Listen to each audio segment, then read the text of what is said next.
Dry ફ્રૂટનો સ્વાદની લિજ્જત માનતા પાંજરાપોળના પશુઓ. કરજણ તાલુકાના મિયાગામ ખાતે આવેલ પાંજરાપોળમાં 2300 જેટલા રિટાયર્ડ પશુઓને રાખવામાં આવે છે. જીવદયાનું ઉત્તમ ઉદાહરણ આ પાંજરાપોળ પૂરું પાડી રહ્યું છે.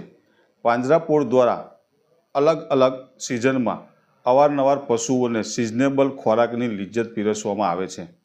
ઉનાળામાં કેરીનો રસ, શેરડીનો રસ તેમજ અલગ અલગ શાકભાજીઓ અને હવે આજરોજ વડોદરાના દાતા એવા પુષ્પાબેન શાહ દ્વારા અબોલ પશુઓ માટે આપવામાં આવેલ 400 કિલો જેટલા ડ્રાયફ્રૂટના સ્વાદની મજા પશુઓએ માણી હતી. પાંજરાપોળ દ્વારા મકાઈના ખોળ સાથે અને ગોળ સાથે પિસ્તા ભેગા કરી ડાઇનિંગ ટેબલ ઉપર ડ્રાયફ્રૂટનો રસથાળ પશુઓને પીરસવામાં આવ્યો હતો, જેને આરોગવા માટે પશુઓએ દોટ મૂકી ડાઇનિંગ ટેબલ પાસે આવી શિસ્તબદ્ધ રીતે ડ્રાયફ્રૂટની જયાફત માણી હતી. મનુષ્યની જેમ પશુઓ પણ શિસ્તતાનું અનુકરણ કરતા હોય એવા દ્રશ્યો અહીં જોવા મળ્યા હતા.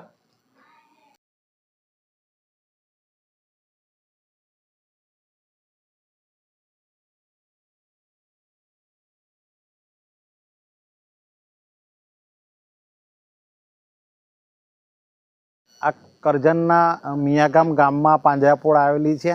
આ પાંજરાપોળમાં અવારનવાર પશુઓને સિઝન વાઇઝ કેરીનો રસ, ફ્રૂટ ખવડાવવામાં આવે છે, શાકભાજી છે, એ રીતે અલગ અલગ દાતાઓ તરફથી આપવામાં આવે છે. આજરોજ પુષ્પાબેન ભગવાનદાસ શાહ વડોદરાના તરફથી 400 કિલો પિસ્તા આપવામાં આવ્યા છે. એ પિસ્તા અમે મકાઈના ભડાની અંદર મિક્સ કરીને ગોળ સાથે પશુઓને આપીએ છીએ. પશુઓ બહુ ખૂબ હોશે લે છે. આ પાંજરાપોળમાં લગભગ બધા બિન ઉપયોગી રિટાયર પશુઓ આવે છે.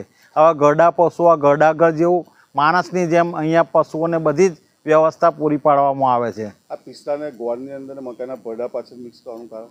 આ પિસ્તા એકલા પશુઓને પેલું થોડું એ લાગે એટલે આ ગોળને એની જોડે મિક્સ કરીને આપીએ તો પશુઓ વ્યવસ્થિત રીતે ખાઈ શકે અને એને પચી જાય. એટલા માટે એની અંદર મિક્સ કરવામાં આવે છે.